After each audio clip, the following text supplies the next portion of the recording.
Welcome.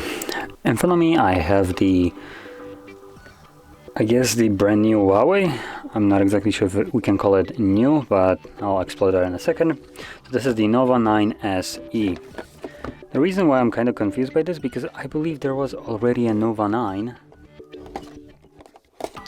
And if I'm correct, then this is just a refresh of the phone simply to keep the Google services, but we'll find out that in a second. So anyway, right here we get the phone itself. The massive camera bump. Even the cameras don't really look that substantial. Then we got a nice display. I'm gonna turn it on right now. So I'm uncertain about the Play services, considering we have this little pen flip right here, so we can explore it in App Gallery. This is what they do to substitute App Store. So I guess we'll find out in a second. This is running a Snapdragon 680, so that's why I'm kind of confused right here what is happening. Anyway, under here we get no case, which is disappointing. Just the paperwork, so I'm just gonna toss it to the side. We get a nice hefty brick. I do like that. So this is a 66 watt charger. Nice. Should have made it, give it a couple more watts, like 3, and it would have been outstanding charger. Then we get a Type A to Type C charging cable, and that's basically all we get in the box. So it looks like it's running Huawei's Harmony OS right now, though I'm kind of guessing they do made it look quite similar to... Alright, I can set it up without connecting to Wi-Fi. Apparently Samsung isn't the only one that is doing that right now. Great, fantastic, love it. Love having options on my brand new phone. Like no option to connect to, or not connect to Wi-Fi. Just, love it. Anyway, like I was mentioning, this does look a little bit like Harmony OS, though I could be completely wrong. Gander. Oh wait, no, there was maybe later.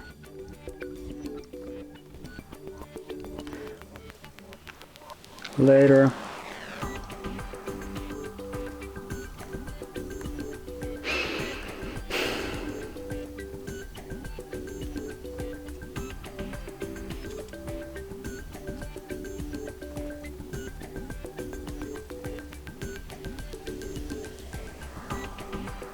Come on.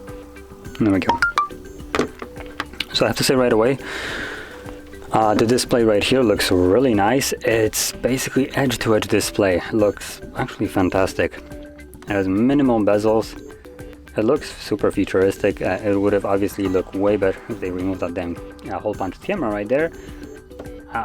What happened with motorized cameras and all that stuff, or manufacturers were trying to remove cameras from the screen? Did they just like settled, screw it, let's just give them the bare minimum hole punch camera now? Because like every phone released in like 2 last years just had a hole punch camera. We ditched the notches, but we stuck with this. Now, I'm not really digging at Huawei itself, I'm just digging at a entire like phone manufacturers. They used to try to like remove them and make it look really nice, where you had this outstanding like display. It would be even more complemented by a hidden camera, like the motorized under display. But now everything has a hole punched camera. It just looks weird. Like we decided to stop bothering with innovating. So yeah, anyway, let's quickly see what we get right here. So about phone, Nova, Snapdragon. Seriously?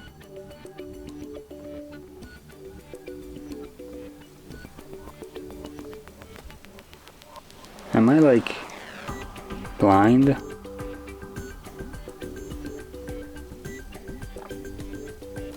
No. Doesn't tell me what is this. What is this running? No, it's a developer. Tells me the EMUI version, like I could care less about it. What I would really like to know if it's running on Android or Harmony. But apparently that is too much info to add into the phone. Great.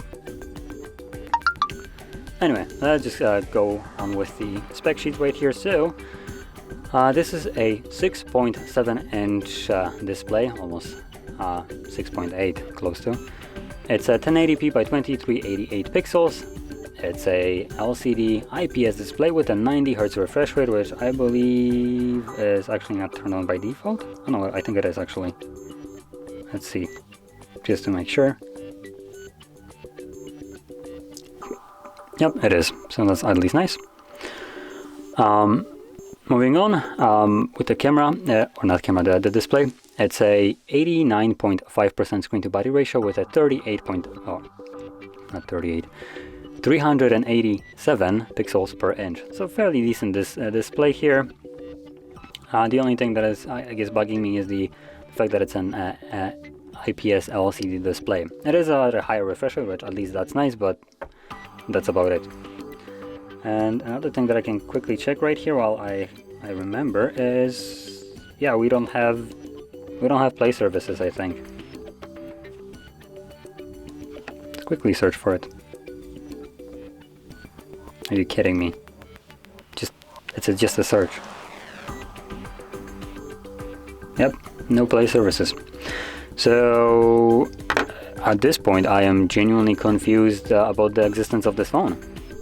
It costs about $500, and I know that this is Huawei, so it's a little bit more expensive and probably a little bit also harder to get in US. But the existence of this phone is just baffling to me. It is running a Snapdragon 680 4G chip. It doesn't have Play services, so it's running an older Snapdragon without a reason for it, I guess. So yeah. Now let's move on to the cameras, which might be probably something that people are interested in. So the main sensor is a 108 megapixel wide sensor, then we have an 8 megapixel ultra wide, and then, oh no, again, 2 sticker cameras. Stop it, it's time to stop with this trash.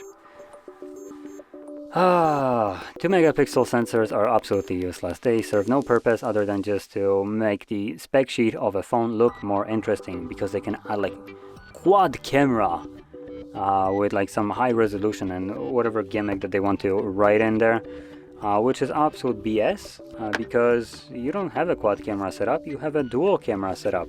You're paying for a quad camera setup, but you are getting just 2 garbage lenses that aren't usable. And if you try to use them, usually it turns out that the photos come out worse than if you didn't use them, making them not only useless, but actually counterproductive to what you're trying to achieve with them. Okay, so now that we know that, we can move over to the front camera, which is a 16 megapixel wide sensor. Now, additionally, with the back ones, they're nothing special in terms of video footage. You can shoot at 1080p 30 frames. Are you kidding me? There is no 60? No way. I do need to make sure, because if this phone comes at $500, has a 108 megapixel sensor, and then doesn't allow you to shoot at 60 frames at 1080p, then we're really behind here. Video resolution, 1080p recommended. Cool. Frame rate. Are you effing kidding me? Are you kidding me, Huawei? Are you kidding me? Yeah, so don't get this phone. If you're planning to get it for like camera, just because we have a 108 megapixel sensor doesn't give you much here. Maybe you can capture a high resolution photos, but that's all you can do, because a video recording is at 1080p 30 frames, which is like we stepped back 5 years back. Fantastic. Oh, we're also running an old Snapdragon. So yeah, to be completely honest, I don't know what the purpose of this phone is.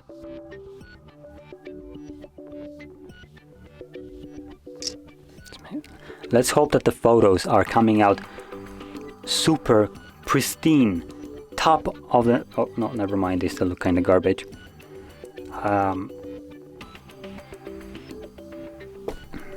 Let's try to maybe go into more and go to high res. It's 108 megapixels. Hopefully that will solve the problem.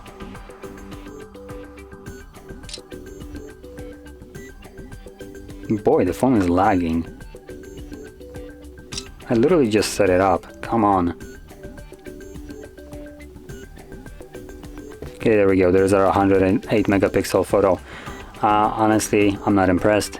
It's not worth 500. Mid-range budget devices can do a better job in certain cases than this can. I'm not impressed at all. Okay, so let's hope that rest of the specs are completely top effing and notch to make up for the shortcomings right now of this device. I can tell you, they aren't, because I can see them. So, we're looking at 128 gigs of storage with 8 gigs of RAM. You can also bump up the storage to 256. That's about it. The two options of storage with 8 gigs of RAM both. Now let's make absolute sure that we cannot expand the storage using an SD card. Hopefully we can. No, we cannot. Because why would we be able to? That's another minus, Huawei. That is absolutely pitiful for a device at this price range to not have expandable storage. What is this? So that's another massive disappointment right here. Although, wait, I'm gonna make one last certain. Because Huawei does have nano memory. This could be that.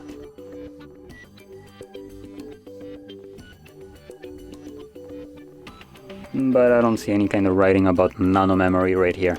You just kind of get the lamp. Hopefully I can get it in focus so you can see it as well. Something right here, but it is SIM 1. Now additionally there is nowhere written SIM 2, but I'm assuming this is another like SIM 2 next to it. Usually it would have a NM next to it if it's nano memory, but it does not, so yeah.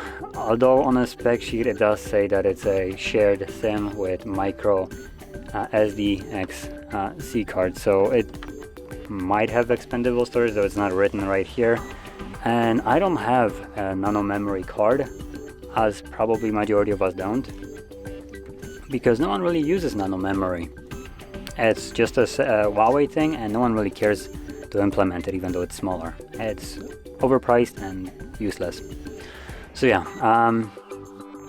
for the sake of the fact that it is running a nano memory, if it is even doing that, I'm gonna just exclude expandable storage, because majority of us, when we have expandable storage, we are thinking about things like this. A nice SD card that every one of us probably has, that can be used in a camera and majority of the phones that actually have expandable storage, and it's obviously easy to find. Nano memory is not. So let's move on. And like I mentioned before, with that storage and RAM, we're looking at a Snapdragon 680, which is a 4G chipset, which is absolutely disappointing. And in terms of battery life, this phone is absolutely huge. It's basically 6.8 inch display, but the battery in here is only 4,000 milliamps. I've seen phones way smaller than this that rock 5,000 milliamps at 4. So that's another little mishap right here, though. Though Huawei does make up the small battery size with the fact that they have a hefty battery charger. So I'm not gonna say that that's a negative right here. That is actually a positive.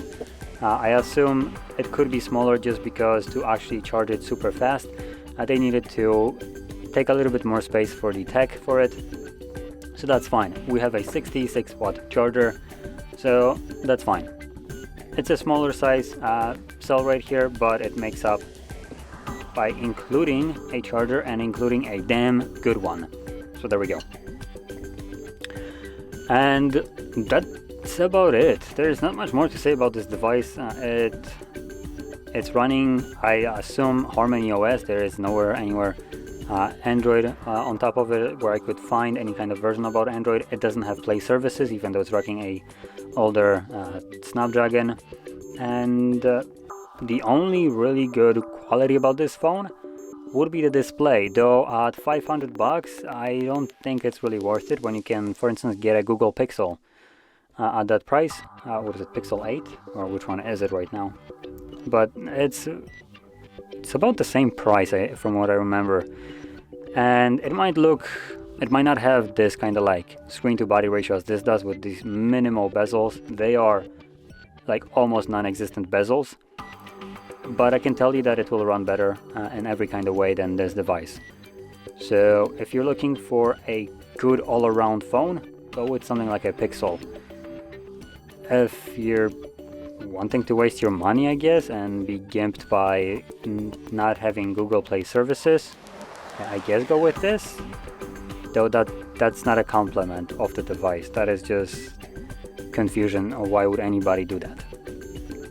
So yeah. That being said, if you found this video helpful in any way, don't forget to hit that like button, maybe consider subscribing, and thanks for watching.